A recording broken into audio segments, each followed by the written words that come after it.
Hello everyone, welcome back once again and dear friend, I hope you are doing well. Dear friend, आज की video काफ़ी खास रहने वाली है क्योंकि आप इसमें 12th pass as a fresher candidate apply कर पाएंगे एंड जो हमारे graduate and post graduate candidate हैं वो भी इस जॉब के लिए अप्लाई कर पाएंगे। डियर फ्रेंड, CSIR से रिलेटेड हमने आपके मल्टीपल टाइम वैकेंसी को डिस्कस किया है, तो प्लीज़ उन वीडियो को जरूर चेकआउट करें। एंड इनमें आपका लो कॉम्पिटिशन वैकेंसी रहती है। एंड ऑर्गेनाइजेशन की बात करें तो इंस्टीट्यूट ऑफ माइक्रोबायोल बायो टेक्नोलॉजी आपकी वैकेंसी है, चंडीगढ़ में इनका आपका हेड ऑफिस रहने वाला है। डियर फ्रेंड, वैकेंसी में बात करें तो आपकी डेट से रिलेटेड आप यहाँ चेकआउट कर सकते हैं। 17 जून का आपका एडवर्टाइजमेंट है और आपके लास्ट डेट से रिलेटेड बात करें तो 7 जुलाई तक आप इस जॉब के लिए अप्लाई कर सकते हैं। टेंटेटिव डेट आप यहाँ चेकआउट कर सकते हैं, जुलाई मंथ में ही आपका टेंटेटिव डेट हो जाएगा। एंड आइए, ऑर्गेनाइजेशन से रिलेटेड हमने चेकआउट कर लिया। पोजीशन से रिलेटेड बात करें तो डियर फ्रेंड, इसमें आपकी पोजीशन है जूनियर हिंदी ट्रांसलेटर। याद रखेंगे, जूनियर हिंदी ट्रांसलेटर हो गया आपका जूनियर सेक्रेटरी असिस्टेंट, JS जिसे हम कहते हैं, एंड आपके जूनियर स्टेनोग्राफर। तो पोजीशन आप यहाँ चेकआउट कर सकते हैं। पोस्ट से रिलेटेड मैंने आपको बता दिया। CSIR से रिलेटेड आप यहाँ चेकआउट कर रहे हैं, सबसे अच्छी पॉइंट है ये आपके वुमेन कैंडिडेट को इनकरेज कर रहे हैं अप्लाई करने से रिलेटेड। तो जो भी डियर फ्रेंड आपकी बहन है, छोटी हैं, बड़ी हैं, तो प्लीज़ आपको इन वीडियो से रिलेटेड उनको ज़रूर बताना है। तो आइए आगे बढ़ते हैं। आपके CSIR से रिलेटेड हमने चेकआउट कर लिया, तो आइए आगे बढ़ते हैं। एंड डियर फ्रेंड, मैंने आपको डेजिग्नेशन से रिलेटेड बता दिया था। जूनियर हिंदी ट्रांसलेटर हो गया, JS हो गया, एंड आपकी जूनियर स्टेनोग्राफर पोजीशन आप यहाँ चेकआउट कर लेंगे।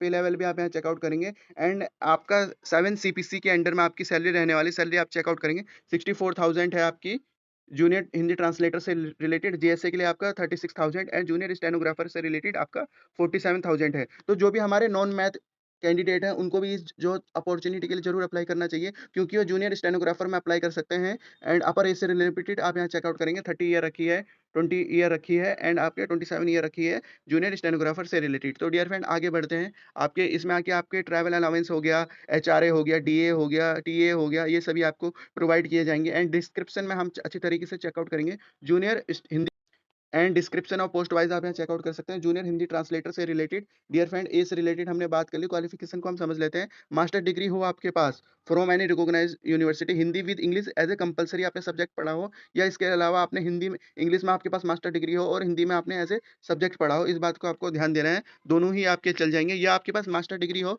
From recognise university in any subject other than Hindi और इंग्लिश आपने किया हो, तब भी आप अप्लाई कर पाएंगे। English as a compulsory subject पढ़ा हो, या आपकी डियर फ्रेंड आपके पास मास्टर डिग्री हो from any recognise in any subject other than Hindi और इंग्लिश, और आपने इंग्लिश एज ए सब्जेक्ट पढ़ा हो, या आपके पास मास्टर डिग्री हो recognise university other than Hindi और English with Hindi as a compulsory subject पढ़ा हो, आपके 2 मीडियम में एग्जामिनेशन आपने दिया हो, इस बात को आपको ध्यान देना है। मल्टीपल आपकी क्वालिफिकेशन यहाँ पर निकल के आ रही है। डिजायरेबल में बात करें तो डियर फ्रेंड, नॉलेज हो आपके पास मैट्रिक कल रिकॉग्नाइज बोर्ड से रिलेटेड, हिंदी इंग्लिश से रिलेटेड आपके पास नॉलेज हो। 8 शेड्यूल जो है आपके कॉन्स्टिट्यूशन, उससे रिलेटेड आपके पास नॉलेज हो। डिग्री हो आपके पास, डिप्लोमा हो हिंदी टू इंग्लिश और वाइस वर्सा, आपने इसके ऊपर काम किया हो। जॉब डिस्क्रिप्शन आप यहाँ से चेकआउट कर सकते हैं। आपको असिस्ट करना है official language policy government of India, translate करनी है ऑफिशियल कॉरेस्पॉन्डेंस साइंटिफिक लिटरेचर को आपको हिंदी में ट्रांसलेट करना है। असिस्ट करना है आपको preparation of submission report and return से रिलेटेड। एंड जो आपके अदर वर्क देंगे हायर अथॉरिटी, वो आपका काम रहने वाला है। इस प्रकार आप आगे बढ़ेंगे। एंड आपके आगे बढ़ते हैं। आइए, post of junior secretary assistant, जिसमें कि आपकी जनरल डिपार्टमेंट है, फाइनेंस एंड अकाउंट्स है,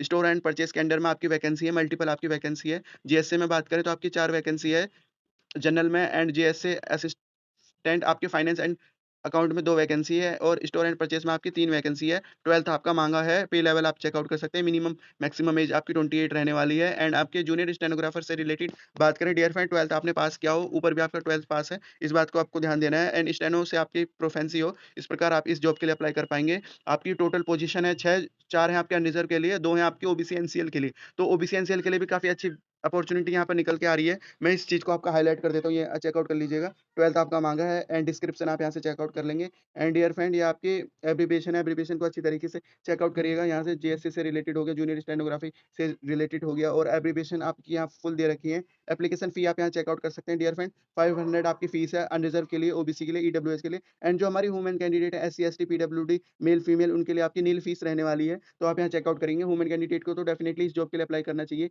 एज से रिलेटेड आप यहाँ चेकआउट कर सकते हैं। OBC NCL से रिलेटेड बात करें, आपके 3 ईयर का दे रखा है। PWD कैंडिडेट से रिलेटेड 10 ईयर का, एक्समेन सर्विस के लिए 3 ईयर का, widows divorcee womens and womens judicially separated from unremarried से रिलेटेड 35 दे रखा है। Only for the post of junior Hindi translator से रिलेटेड आपका मैं बता दूंगा इसको।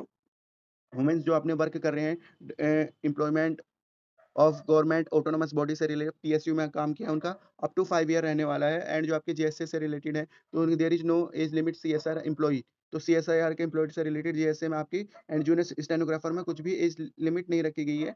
ये रिलैक्सेशन आपको यहाँ पे कुछ भी नहीं मिलने वाला है। अदर पॉइंट आप अच्छी तरीके से चेकआउट करिएगा। आइए हम आगे बढ़ते हैं।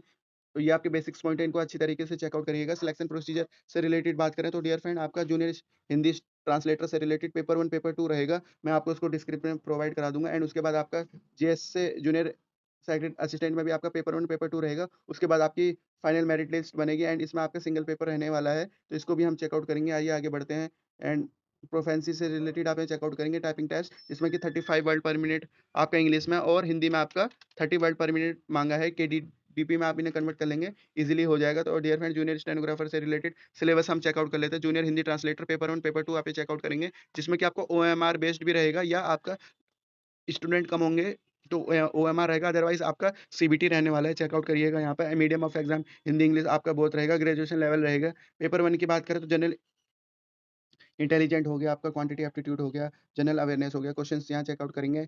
Maximum marks negative mark 1 negative marking आपकी रहेगी फॉर ईच रॉन्ग आंसर। इस प्रकार आप यहाँ चेकआउट करेंगे। 2 हावर आपका पेपर 2 से रिलेटेड है। पेपर 1 में आपका 1 हावर रहेगा, जिसमें कि आपका सिलेबस आप यहाँ चेकआउट करेंगे। एंड सिलेबस स्कीम आप देखेंगे जूनियर सेक्रेटरी असिस्टेंट से रिलेटेड ओएमआर बेस सेम आपका रहेगा। तो डियर फ्रेंड टाइम अलॉटेड आप चेकआउट करेंगे। पेपर 1 के लिए 90 मिनट, पेपर 2 के लिए 1 हावर रहेगा। सब्जेक्ट आपके सेम है जो मैंने ऊपर आपको डिस्कस किया था। और इसमें बात करें तो डियर फ्रेंड इसमें आपका जूनियर स्टेनोग्राफर में 12th के भी यहाँ पर 200 मार्क्स का क्वेश्चन रहेगा। इसमें आपके मैथ नहीं रहेगा, तो नॉन मैथ वाले कैंडिडेट यहाँ पे अप्लाई कर पाएंगे। सब्जेक्ट चेकआउट करेंगे general intelligent reasoning, general awareness, English language question checkout करेंगे। 0.25 की नेगेटिव मार्किंग है। एंड आपका प्रोफेंसी ऑफ स्टेनोग्राफी से रिलेटेड आप चेकआउट करेंगे। एंड फुल मिस्टेक से रिलेटेड बता रखा है, हाफ मिस्टेक से रिलेटेड बता रखा है। Evaluation of transcription of stenography and percentage error आपका ऐसे निकालेंगे। बेसिक आपके जो रहते हैं उनसे रिलेटेड आपका चेकआउट करेंगे। तो इस प्रकार आप इस पीडीएफ को अच्छी तरीके से चेकआउट कर लीजिएगा। मैंने इंपोर्टेंट सभी पॉइंटों को चेकआउट कर लिया। डॉक्यूमेंट रिक्वायर आपका रहेगा 10 12th हो गया, ग्रेजुएशन हो गया, पोस्ट ग्रेजुएशन हो गया, स्टेनो सर्टिफिकेट्स हो गया, कॉपी आधार कार्ड हो गया, एनओसी अगर आप काम कर रहे हैं, अदर रिलेवेंट डॉक्यूमेंट आपके यहाँ पे लगेंगे। इस प्रकार आप इन्हें चेकआउट करिएगा। सभी इंपोर्टेंट पॉइंट हमने डिस्कस कर लिए हैं। एंड आइए लिस्ट ऑफ एनालॉग्स जो आपके बाद में काम आएगी। सर्टिफिकेट्स आपके दे रखे हैं, तो इन सर्टिफिकेट्स को आप इजीली चेकआउट करिएगा, जिसमें कि आपके अकॉर्डिंग आपने सर्टिफिकेट को सिलेक्ट करना है। ये डियर फ्रेंड आपकी बात की बात है, इसको आप अच्छी तरीके से डाउनलोड करके रख लीजिएगा। ये आपके डॉक्यूमेंट वेरिफिकेशन में काम आने वाले हैं, इस बात को आपको ध्यान देना है डियर फ्रेंड। आइए आगे बढ़ते हैं। एंड आपके ये एब्रिविएशन से रिलेटेड आप यहाँ चेकआउट करिएगा। सर्टिफिकेट है जैसे कि आपका एनसीएल हो गया, ओबीसी एनसीएल हो गया, एंड आपका ईडब्ल्यूएस से रिलेटेड हो गया, वैलिड ऑफ द ईयर। इस प्रकार आप अच्छी तरीके से चेकआउट करेंगे। सर्टिफिकेट्स ऑफ डिसेबिलिटी से रिलेटेड हो गया, सर्टिफिकेट फॉर आपका डिसेबिलिटी है, मल्टीपल डिसेबिलिटी से रिलेटेड। तो डियर फ्रेंड ये आपकी मैंने अच्छी तरीके से आपको बता दिया। इन सभी पॉइंटों को आप अच्छी तरीके से चेकआउट कर लीजिएगा, आपको कुछ भी प्रॉब्लम नहीं आएगी। तो इस प्रकार आप इस जॉब के लिए ज़रूर अप्लाई करें। मैंने सभी इंपोर्टेंट पॉइंट को बता दिया। वैकेंसी पे आइए एक बार और पढ़ते हैं। तो डियर फ्रेंड मास्टर डिग्री जिनके पास हिंदी और इंग्लिश में है, तो उनके लिए सुनहरा मौका है। सैलरी आप देख रहे हैं 60 प्लस आपकी सैलरी रहने वाली है। बेस्ट आपकी अपॉर्च्युनिटी है। एंड आप सभी से रिक्वेस्ट करता हूँ कि आप हमारी अदर वीडियोज़ को ज़रूर चेकआउट करिएगा। एंड डियर फ्रेंड ये थी आज की अपॉर्च्युनिटी। एंड रखते हैं इस वीडियो को इसी पॉइंट तक। Thank you for watching this opportunity and all the best for this opportunity. Have a good day.